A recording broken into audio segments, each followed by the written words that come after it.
ప్రభువైన యేసుక్రీస్తు నామములో మీ అందరికి వందనాలు. దేవుని మాటలు విందాం శ్రద్ధగా.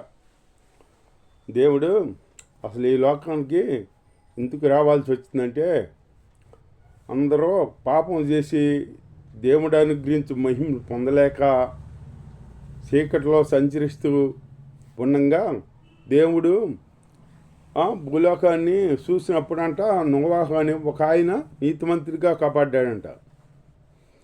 అందరు త్రోవ తప్పి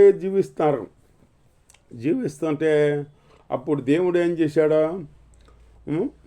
ఎవరైనా మానవులు పాపానికి కొరకు మానవులు పాపం చేసి ఏం చేస్తున్నారో కొబ్బరికాయలు కొడతాం, పోతులు బలిస్తాం, ఈ శాతం చేసి మా పాపం పోయిందని అనుకుంటున్నారు.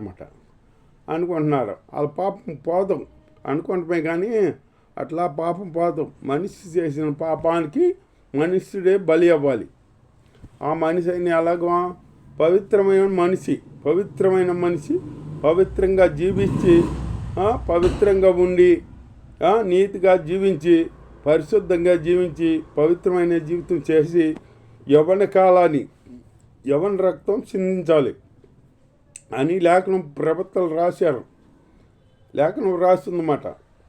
అలాగా ఎవరు వెళ్తారని తండ్రి అన్నప్పుడు యేసు ప్రభు, నేను వెళ్తాను తండ్రి నన్ను పంపించమని యేసు ప్రభు అన్నాడంట. దేవుడి స్తోత్రం అంట.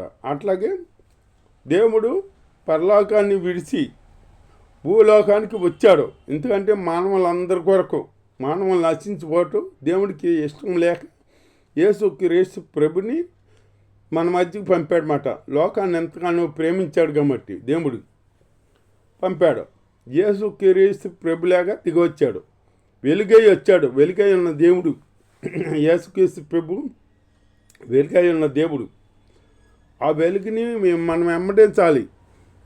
ఆ వెలుగుని వెంబడించమని చెబుతుంటే చెప్పిన వాళ్ళని వేరే వాళ్ళు చేస్తున్నారు, కానీ వాళ్ళు వెలుగు రాట్లా చీకట్లో సంచరిస్తున్నారు, చీకట్లోనే ఉంటున్నారు, చీకట్లోనే బాంబు. అది ఇప్పుడు చీకట్లో ధనాపేక్షలు అయిపోయి బింకమ్మలు ఆడిపోలేగా తయారైపోయి ఉంటున్నారన్నమాట. మాకు మేమే, మా సంపాదన మాకు ముఖ్యం, మా తిండే మాకు ముఖ్యం అన్నట్టుగా జీవిస్తున్నారన్నమాట. ఒక్కొక్కరు తిండిపోతులు అయ్యి తిండే వాళ్ళకి దేవుడు. ఇక ఒక్కొక్కరేమో ధనం సంపాదించే ధనమే వాళ్ళకి దేవుడు. అంతేగాని ఎవరెట్లా పోతే మనకు అనవసరం, మనం బతుకుతామే మనం ముఖ్యం అనుకుంటున్నారు. అంతే బతుకుతున్నారు, కానీ చచ్చిన వాళ్ళతో సమానం. దేవుడు చెబుతున్నాడు అట్లాగా. మీరు జీవిస్తున్నారనే పేరు ఉంది, కానీ మీరు మృతులే అంటున్నాడు దేవుడు. మృతంగా మనం హృదయాన్ని చంపేస్తుందన్నమాట. ఎందుకంటే దేని చేత? తాగుడని, వ్యభిచారమని, దొంగతనమని, ధనాపేక్షని, నరహత్య చేయకూడదని దేవుడు చెప్పాడు. ఇవన్నీ చేస్తున్నాడు నరుడు. చేస్తూ మూర్ఖుడైపోయి జీవిస్తాడనమాట. అదేమంటే మనం ఎన్నాళ్ళు జీవిస్తాం, ఇంకా మనం ఉన్నాళ్ళ అది అనుభవించాలి, ఇది అనుభవించాలి, అది ఇచ్చేయాలి అన్నట్టుగా మానవుడు అట్లా చెబుతున్నాడు అనమాట. చెప్పి పాపంలోనే ఉంటున్నాడు అనమాట. పాపంలోనే కొట్టుబిట్లాడుతున్నాడు, పాపంలోనే జీవిస్తున్నాడు అనమాట. దేవుని మాట పెడచెవుని పట్టేస్తున్నాడు. అందుకే దేవుడు చెప్పాడు, చెవి గలవాడు ఆత్మ చెప్పు మాట విన్నుగాక అన్నాడు. అంటే దేవుడు చెబుతున్నాడు, ప్రవర్తల ద్వారా అందరి ద్వారా తెలియపడుతున్నాడు అన్నమాట. రక్షణ పొందండి, మారుమనసు పొందండి, పరిశుద్ధంగా జీవించండి, యథార్థంగా జీవించండి, నన్ను వెంబడించండి, వెలుగులో జీవించండి అని చెబుతున్నాడు దేవుడు. వెలుగులో జీవించక చీకటిలో జీవిస్తూ, అదేమంటే చీకటిలో నేను జీవిస్తూ ఇదే జీవితం అనుకుంటున్నాము. అట్లాంటి సూత్రం, దేవుడి సూత్రం. అలా జీవించేది ఒక జంతువు ఉంది. ఆ జంతువు ఏంటి? పంది. అట్లాగే కింద ఉన్నదంతా బాగుంటుందట, కింద చూపేదానికి పై చూపు ఉండదు, కింద చూపే. కింద చూపు కింద బాబుకుంటుంది ఏంటో, నాదే ప్రపంచం, నేనున్నదే ప్రపంచం అనుకుంటుందంట పంది.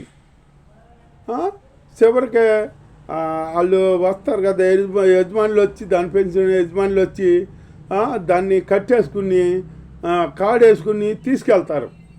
అప్పుడు తీసుకెళ్ళేటప్పుడు ఇక్కడ ఎలకెత్తుగా ఉంటుంది కదా, అప్పుడు పైకి చూద్దంట.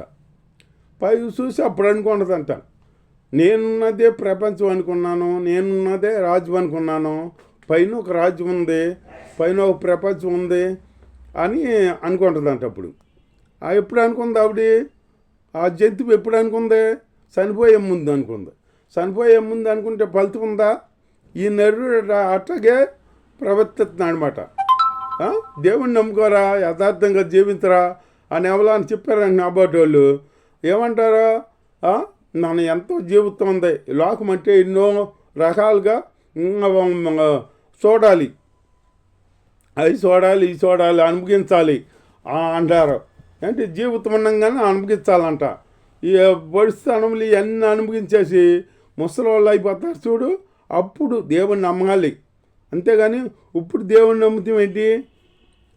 మనకెంతో వయసు ఉంది, ఎంతో ఇది ఉంది, లోకంలో అవి ఉన్నాయి, ఇవి ఉన్నాయి, ఎన్నో ఉన్నాయి, అనుభవించాలి అన్నారు. అనుభవిస్తావు, ఏం కలిగిద్ది ఇంకో, అది చూస్తున్నావు, ఇది చూస్తున్నావు, అవి నేను రక్షించవు. అక్కడికి వెళ్తున్నావు, కొబ్బరికాయ వాడుతున్నావు, ఎక్కడికి వెళ్తున్నావు, అన్నదానం పెట్టిస్తున్నావు, ఎక్కడికి వెళ్తున్నావు, యాగాలు చేపిస్తున్నావు, అన్నీ చేపిస్తున్నావు. నీకు సమాధానం ఉందా? నీకు ఇది ఉందా? సమాధానం లేకుండా సమాధానం లేకుండా ఇప్పుడు ఇట్లా ప్రజలు ఇట్లా జీవితం అంటే ఈ రోగాలు కూడా ఇట్లా వస్తున్నాయి. ఈ రోగాలు ఇంతవరకు లేవు. ఎందుకంటే మానవుడు దేవుని మాటలు వినకుండా తను ఇష్టం వచ్చినట్టు జీవిస్తూ ఉండగా దేవుడు చెబుతున్నాడు, మానవుడు తను ఇష్టం వచ్చినట్టు జీవిస్తున్నాడు కదా, నేను ఋతువులు మారుతాను అంటాడు దేవుడు. ఋతువులు అంటే వేసవకాలంలో వర్షం వచ్చేదట్టు, వర్షాకాలంలో అగ్గేసేదట్టు, అట్లా ఋతువులు మారుతున్నాను అంటున్నాడు దేవుడు. దేవుడి స్తోత్రం, హల్లెలూయా అని అట్లాగా జీవిస్తూ ఉండగా ఈ మానవుడు రక్షణ పొందకుండా పాపి అయి ఒకడు ఉన్నాడంట. బైబిల్లో ఎంతో ఆస్తి సంపాదించాడో, పొలం బాగా పండింది. బాగా పండితే ఏం చేయాలి తెలియగా ఇట్లాగే ఇట్లా మంచం వేసుకుని ఆకిట్లో పడుకుని ఆలోచించుకుంటున్నాడంట. అనేక మంది సంవత్సరాలకి కొట్లు కట్టించాలి, ఈ దాన్ని అంతా ఎట్లా నిలబెయ్యాలి అని ఆలోచించుకుంటూ ఆ కొట్లు తీసి కొత్త కొట్లు కట్టించి ఆ కొట్లు ఈ ధాన్యమంతా నింపి ఇక ప్రాణంతో చెబుదాము అనుకుంటానంట. ప్రాణమా తినుము తాగుము సుఖించుము అందాం అనుకుంటున్నాడంట. అలా ఇంకా అందాం అనుకుంటున్నాడు. ఈలోగా ఎవరో ఎరిగాడు, ఉదయంతరంగా ఎరిగిన దేవుడు, మన దేవుడు యేసయ్య. అప్పుడు అన్నాడంట, ఓ ఎరివాడ అన్నాడంట.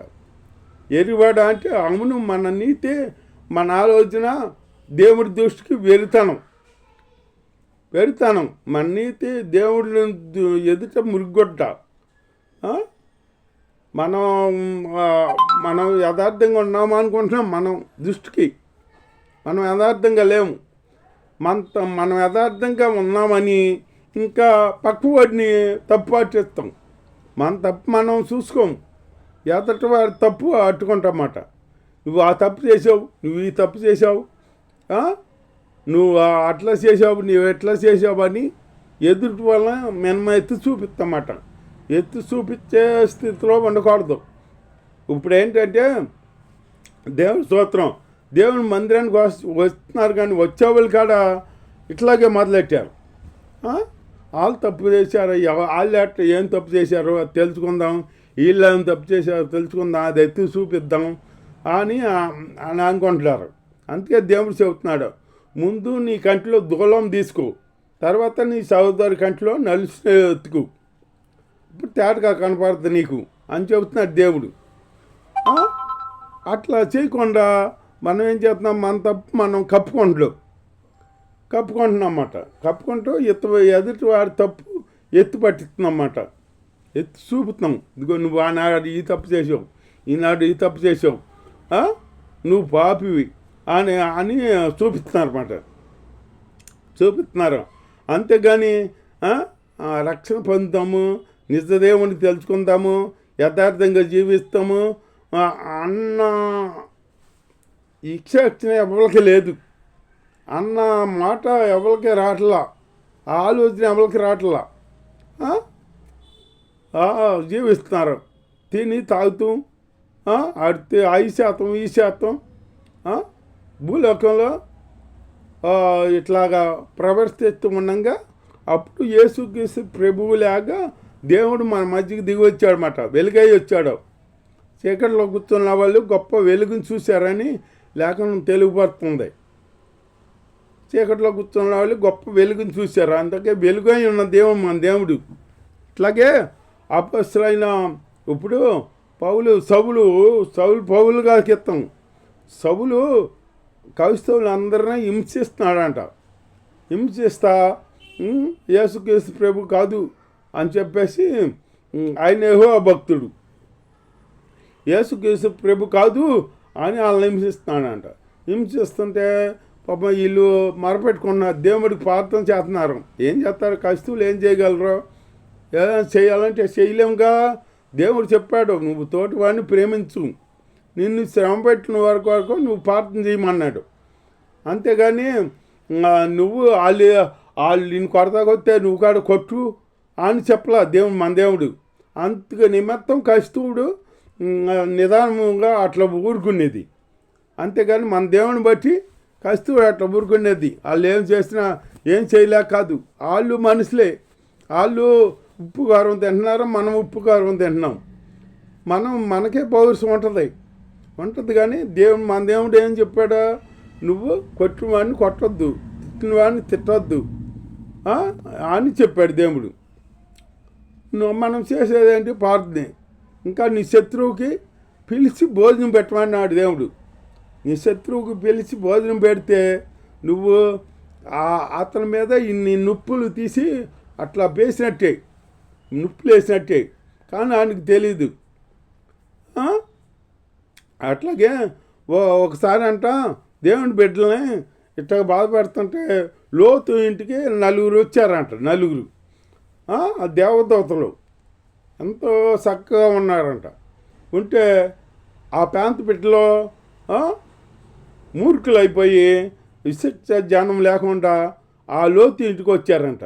వచ్చి ఆ లోతుని, నువ్వు మీ ఇంట్లోకి వచ్చారుగా 4 వాళ్ళని బయటికి తీసిరా, వాళ్ళు ఎంతో బాగున్నారు, వాళ్ళతో మేము వ్యభిచారించాలి, వాళ్ళని మేము అనుభవించాలి అని అంటుంటే లోతు ఏమో, బాబు నా ఇంటికి అతిథులు వచ్చారయ్యా, వాళ్ళని అవమానపరచమాకుండా అని చెప్పేసి ఆయన బతిమాలుకుంటుంటే, నువ్వెవడురా మాకు చెబుతాకే, ఏ దేశం నుంచి వచ్చావురా నువ్వా, నీకు పొలం లేకపోతే మేము కాదురా ఉప్పించింది, నీకు ఇల్లు లేకపోతే మేము కాదురా ఇప్పించింది, వెళ్ళి వాళ్ళని బయటికి తీసిరా వెళ్ళు అంటున్నాడు.